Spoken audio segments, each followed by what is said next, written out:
Welcome back to Ball Talk with me, Lewis Bryon, and today I'm joined by footballer Ken Charles and presenter Noah Jones. Boys, we'll get straight into it. We'll talk Arsenal, Newcastle. Arsenal were away, of course. We lost 1-0. Arsenal were useless, really. It's probably our worst performance of the season. What did you make of it? Ken, take this one. Yeah, disappointing. Like, we didn't deserve anything from the game, really. Like, they took their goal well, and then I don't think we got a single shot on target in the second half. Like, we didn't ever look like really trying to get back into that game. So it's a lot for Arteta to think about in terms of, you know, the next few games. We've obviously dropped points now, so we're going to have a big run from now until Christmas into the new year in order to keep any title hopes alive. But if we play like we did Saturday, we ain't going to be anywhere near it. No, we were miles off, and that was our second loss of the season, I think. Yeah. That and Bournemouth. It was miles off, but there was a weird, like, they didn't seem that up for it. I feel like the body language of both teams was very, very different. And what is annoying is that they didn't actually trouble us that much, but we troubled them even less. Yeah. And there was a couple of performances of players that were shocking, really bad. What do you think went wrong in the game? Because, like you said, they didn't trouble us loads. It just seemed like we were almost expecting something to just happen instead of like taking the ball, like taking it by the scruff of the neck and making something happen. I think one thing is, other than Saka, we haven't got anyone that you look at and think out of nowhere can do something. So when it comes to that, sometimes you're going to have a game like that where nothing's ticking, but you just need someone to pop up out of nowhere. We haven't got enough of them players. You look at City over the years, obviously in Haaland, De Bruyne, even guys like Rodri will come up. Their whole front six. Anyone can just turn up and score. We haven't got that other than Saka, I'd say. But the reason why we weren't looking like a threat as a whole, I think there's probably too many areas of the pitch at the minute, especially in the attacking third, where the level is just okay. It's not exceptional. We're obviously missing Odegaard massively, and we spoke about him being underrated last week. Like, people are realising now, but I don't think people realise how good he was and what he was doing for that team. Took him for granted, didn't we? Yeah, basically, as just someone that's there. Like, in terms of his energy and press without the ball, let alone what he does on the ball and the creativity he brings on the ball, we haven't got that. Trossard isn't an attacking midfielder, so you can't really kill him for not replicating Odegaard's levels. But then you got to ask the question of Arteta, why doesn't he perhaps give Nwaneri a chance to play? I was on the side of caution with that. Like, you wanted him to play 2-3 months ago. I kind of agreed with Arteta in terms of he's 17, ease him in. Like, you got experienced squad players, but it's now getting to a point where it's easy to look at the game and think that of now. Of course. But I did think after that League Cup game, that was a perfect chance. He's high on confidence. We haven't got our main man. We haven't got our main man anyways. Give him a run. I don't think what was the worst that could happen. Again, it's easy to say after the game. If only someone said it 2 months ago, eh? This guy, man. No. Yeah. I'll tell you what I think, though. Like, we've got players in our attacking options who have shown periods of being world class or like in and around that level. Martinelli's shown that before. Obviously, Saka's always shown it. Havertz has shown bits. But when the weeks they're not on form or the months they're not on form, we haven't got a replacement to match them. You know, like City, if we speak about it previously, where City's wingers, Jack Grealish might start. If he has one bad week, he's out. Whereas Martinelli's had a bad week. He's staying in. Because we ain't got the level to replace him. Like, I remember at the start of the season, Doku came in and was unreal last year. Yeah. And it was like, whoa, who did they sign? And then he falls off a bit and Grealish is back in and Grealish is, we know what he can do at his best. So neither of them, to Grealish or Doku, replicate top levels week in, week out. They both have their dips, but the good thing is you can just replace them. At the minute, it's like, I was a dipping at all the same Martinelli's just playing, regardless of how bad he plays, because right now our backup options aren't necessarily the answer anyways. Same goes for Havertz right now. And then same goes for the attacking mid, where Trossard's playing, unless you want to play Nwaneri, which is... Odegaard is the biggest issue here, in my opinion. The lack of an actual number 10. Like, people say all the time, like, midfielder's a midfielder, 6, 8, 10, whatever. This is glaring evidence that people have proper set position for a reason. Of course. There was a graphic that I sent you both. Second half before Nwaneri came on, it was like a horseshoe. All of the passes, there was nothing in the middle. Yeah. Because Trossard's not a number 10. Havertz can't play as a 2 up front. Trossard's not a number 10. Martinelli's playing poor. So that is 3 of your 4 attacking options that are shocking. If you now triple up on Saka, which they did, we got nothing. And credit to their fullbacks defended really well as well. They did. They had great games, but we didn't then try and do something else. We just kept going down that way. That's the problem. It's kept like, going down the wings. Yeah, we're going wide, and you can see they're doubling, tripling up on both wingers. You need now someone that's creating space. Yeah. If you have someone like an Odegaard, he's going to find that space in there. If you put 3 on Saka, he's going to drift into that pocket and make something happen. But at the minute, we haven't got anyone that's capable of doing that. The Havertz, Trossard, swappy, top of the box, 2 up front, worked against Leicester Southamptons. It's not worked since. I think that experiment has to be over. And I know we didn't win, but we got better as soon as Wanyeri came on. Yeah.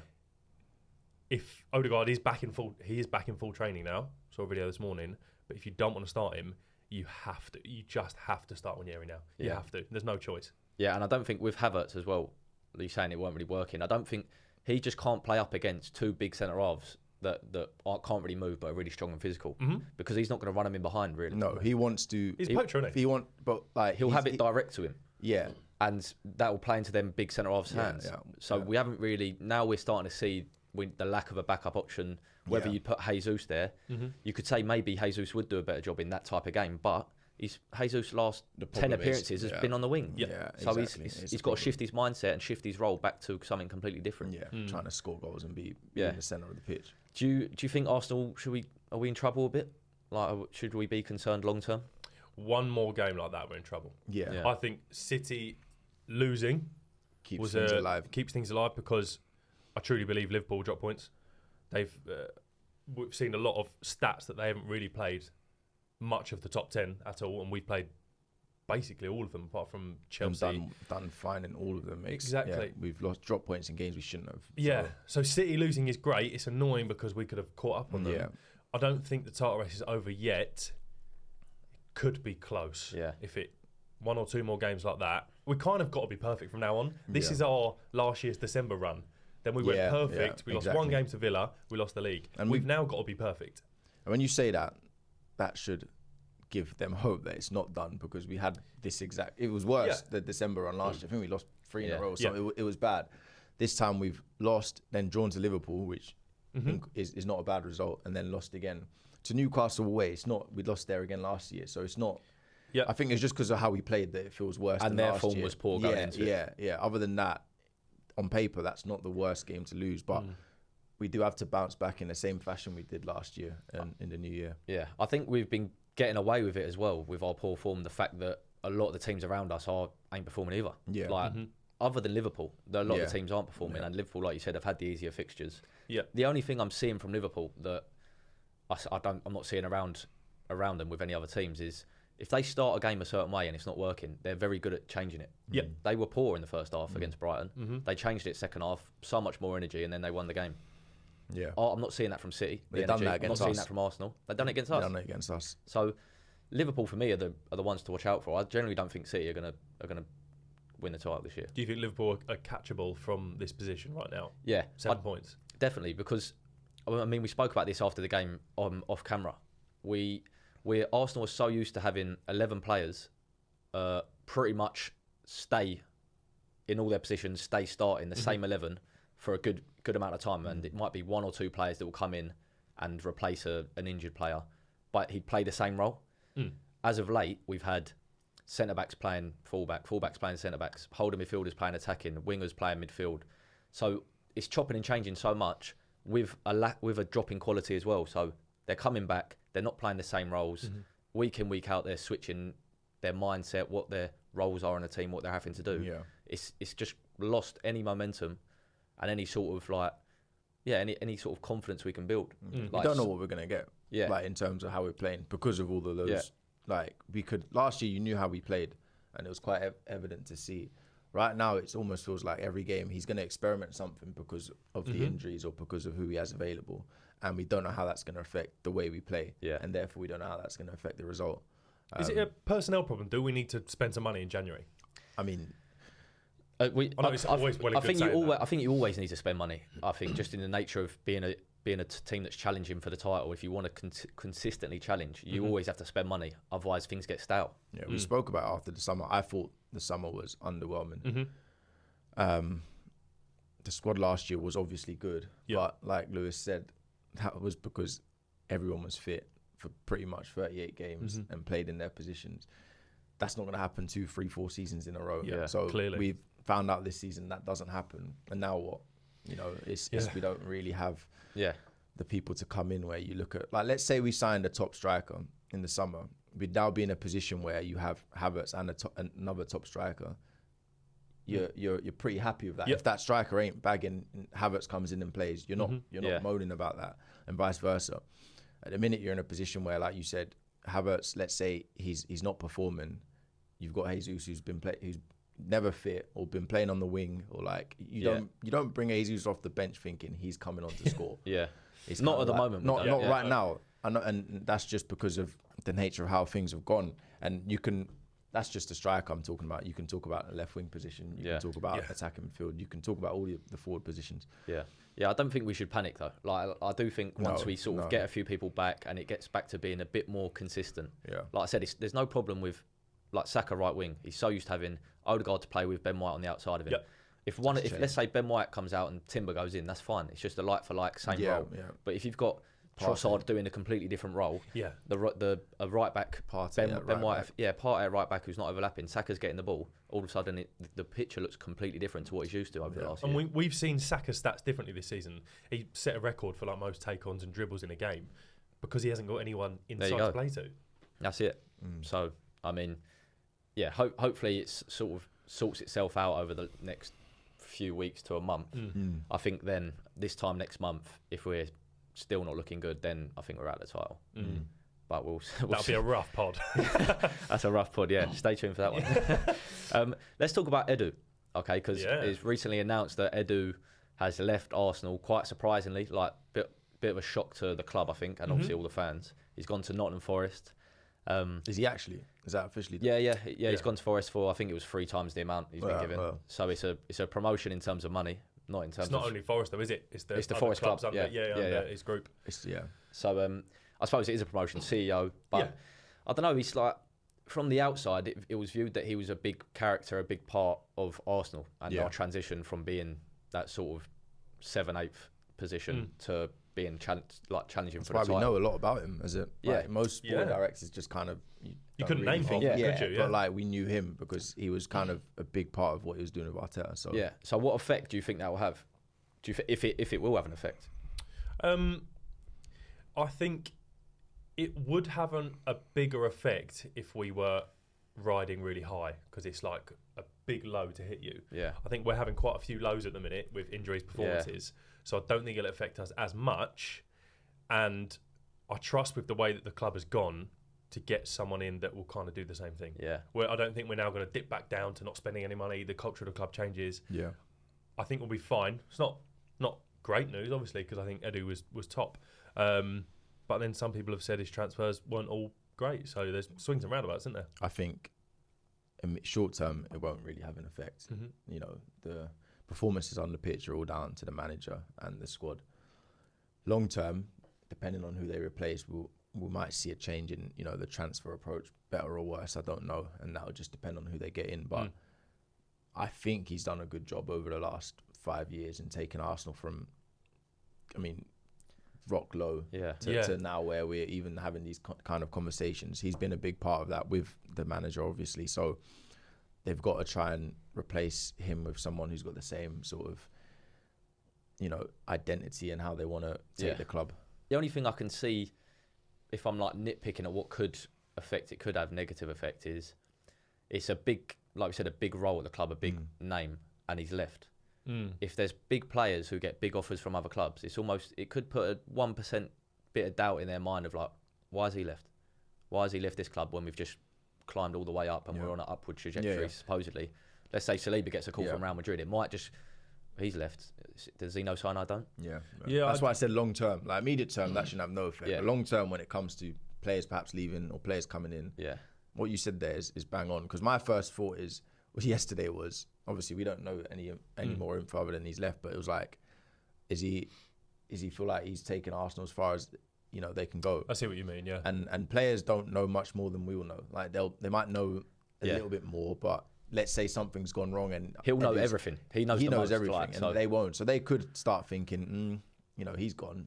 I think that's almost as bad as if the manager just went now. If the manager just went now, what you're saying there is 100%. Players like Saliba and all of that, if they get offers, they're like, well, he's gone, so I'm going. I don't know. I think I see what you mean, but I think if you're an intelligent person, it's just business, isn't it? If you're a manager at one place, at Tesco's, and Sainsbury's offer you the director role, you're obviously there's no. Yeah, I get what you're saying, but sometimes it's not even the fact of the reason of his decision. It's just the fact he's left as well. Yeah, it's just subconsciously. Yeah, it's just like, let's say, I know it's slightly less. It's a different situation, but let's say Saka went to Real Madrid, then the players would be like, forget. He's obviously gone to.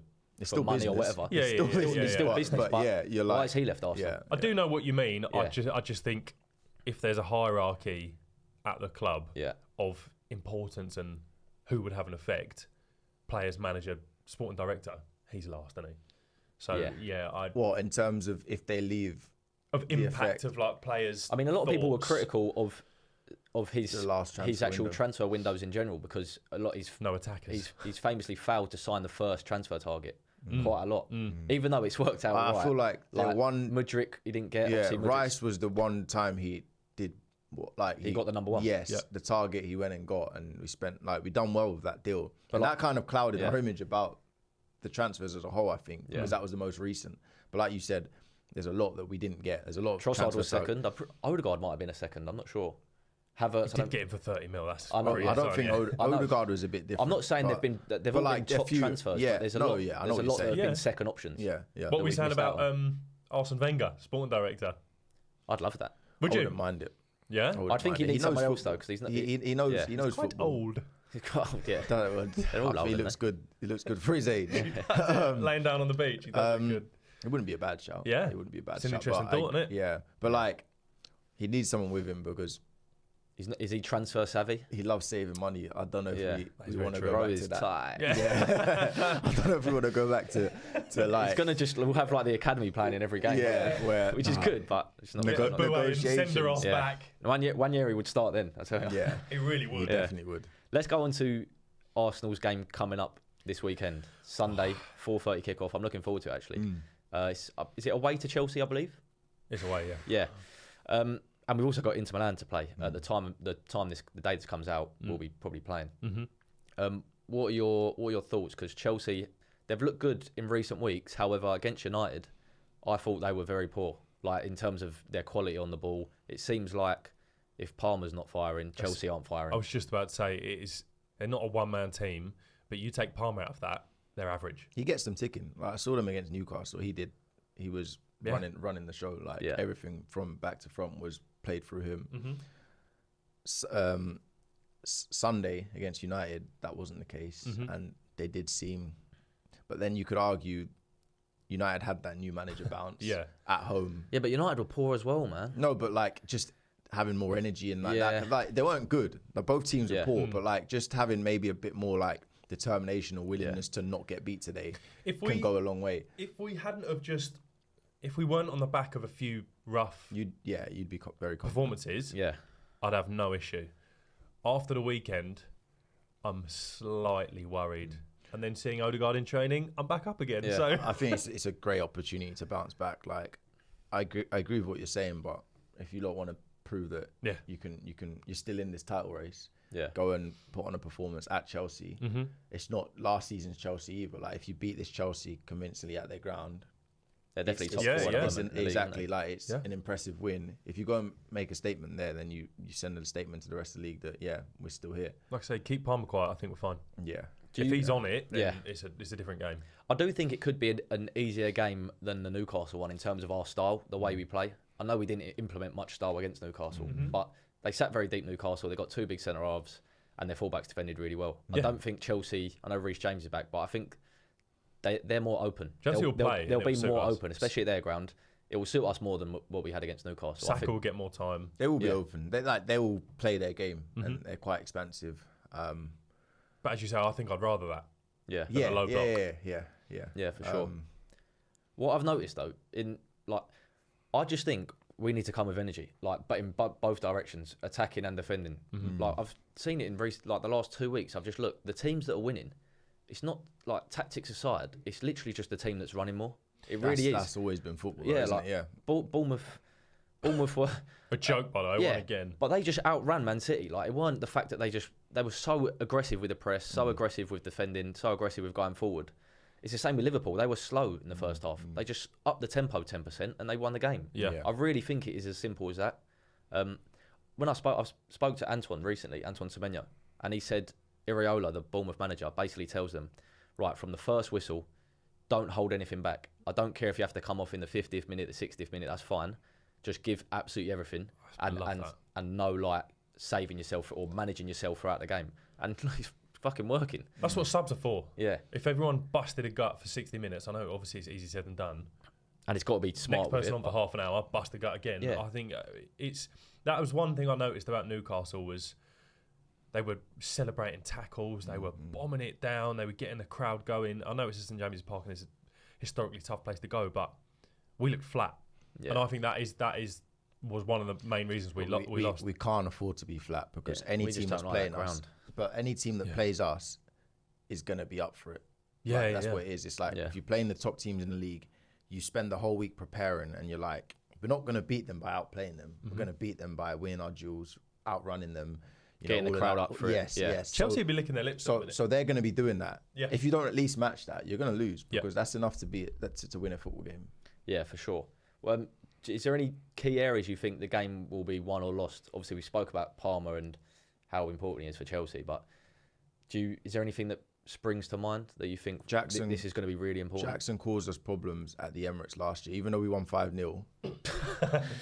Bro, we won 5-0, but I remember there was a... Did he? Bro, he missed some sitters in that game. Yeah, he did. He could have turned the tide. Exactly. That sentence was just funny. Yeah, it was quite funny, the sentence. I mean, we won 5-0, but I remember him like running Saliba from like the halfway line on the counter and like got in and had a shot and like... He's lively. That was last year, him with like misfiring. He's not misfiring at the minute, so we can't. I don't think we can afford to give him those. Like, we got to be aware of him, aware of Palmer, obviously. But 1 year start. Would you definitely have him starting? Maybe Trossard out? I don't think Arteta will do it, but I would. No, what would we do? What were we saying about Odegaard? I don't think he would start. I don't think he can just chuck him. He's been out for 3 months. That'd be wild to just say. Like, unless his plan was to chuck him in for the first half. But I'd prefer him second half. Yeah. In case like if you need to change the game for whatever reason, that'd be a very good sub. I'm saying Waneri. Yeah, I think midfield. This game is a massive midfield battle. Caicedo and Palmer. Yeah. Rice and whoever's number 10. The game is won in midfield, and if we have a midfield like we did at the weekend, we lose. I just don't see if we can get if we can get Partey and Rice. I'd really like to see Partey holding with Waneri. That is like Waneri has the license to go and create and do what he does. He has to, and then you know that Rice and Partey are there. Like, and then on the left, you take him. Is Martinelli out? And what is it, Trossard then? Because I still think Martinelli's a better starter and Trossard's better off the bench. I'd prefer Martinelli against Reece James than Trossard against Reece James. Yeah, he's been playing on the left though. Reece James, and they played Gusto. No, Sunday, Cucurella played. They were playing that, but Sunday... Cucurella come on though, didn't he? Did he? Yeah, pretty Maybe sure. he'll play Reece James. So I don't know. Stronger defender against Saka. Let's say it's Reece James. I don't think Martinelli's the answer because Martinelli wants to run him. Do Reece James. Would you go Trossard? He wants to run him, and he's not going to run him. No. Trossard's a bit smarter. He's not going to just start running him from the off. The smartest thing with just Trossard just don't play up against him. Just come in. That's what I'm saying. Trossard can mix his game up. He's not going to. But Martinelli has one trick. You make a good point. He's going to try and run him, defender, and you see what happens. As soon as he can't run them, he looks lost. So I would say Trossard. He's got neck ache, isn't he? It's not fun to watch. Yeah, that's it. No, that is it. You've changed my mind. I think Reece James is a smart defender. Yeah, you ain't going to just Martinelli is not a smart He's the best right back in the world fit. Yeah, when he's fully fit. I genuinely think that. Yeah, I agree. One thing I would like to see, like I just mentioned it, Partey in the 6 and Declan Rice in the 8. Yeah. As good as Rice is in the 6, it's almost... When he plays in the 8, you get his defensive abilities anyway. Yeah. When he plays in the 6, you obviously get the defensive ability, but you're just neglecting half of his game going forward because he doesn't go forward. Yeah. Where in the 8, he does both, doesn't he? So I'd like to see him higher up. and then Partey. I think we should have fullbacks fit for Partey to play in the middle. Then. Yeah, That's the thing, isn't it? Nah, If the I'd fullbacks love are to. fit. And then that team convinces me a lot more. Like I see the lineup on Sunday. Or Saturday, sorry, against Newcastle. It's not, you know what I mean? You don't look at that and you think, okay, Partey's right back again. That midfield three of Trossard, Marino, and Rice. Like at home, you can get away with it sometimes. Yeah, but and then like they set it up on TNT as a 4-4-2 as well, and I was like, you don't. it's Well, wrecked. they always do that with Trossard and Havertz now. But like, if you get back to the Partey, Rice, and then get Waneri in, man. Yeah.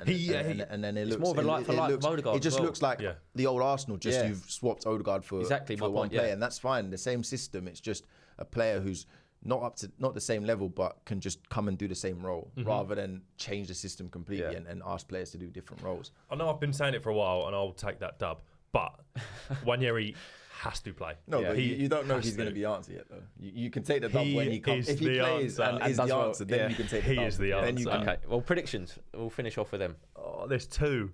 I genuinely think if Waneri plays, we win 2-1. If Waneri doesn't play, we lose 2-1. So you've got to predict it off who you think's going to start and who you think. I do think he will start Waneri now after that performance at the weekend, and so I will say 2-1. Yeah, I'm going to go. Havertz to dunk on them. Yeah, yeah. I'm gonna go 1-0 Arsenal. 1-0 to the Arsenal. Good song that. Yeah, it is a good song. I'll go 1-0. Forget the goal scorers, man. I've had enough of that. Gabriel header. Go on. Gonna go 2-1. Yeah. To Arsenal. Yeah. Just because I'm not sure if we're keeping clean sheets in a minute. Yeah, Palmer at Stamford Bridge is dangerous, but I'm being hopeful, man. This. I mean, it's time to do that. Yeah. To go back to just being solid, but will they do it? Chelsea fans have been rinsing Havertz for years now. This is the time. This is a man of the match brace. He's already done it. He scored 2 last time we played, but now we need it again. Yeah, we do. Yeah. So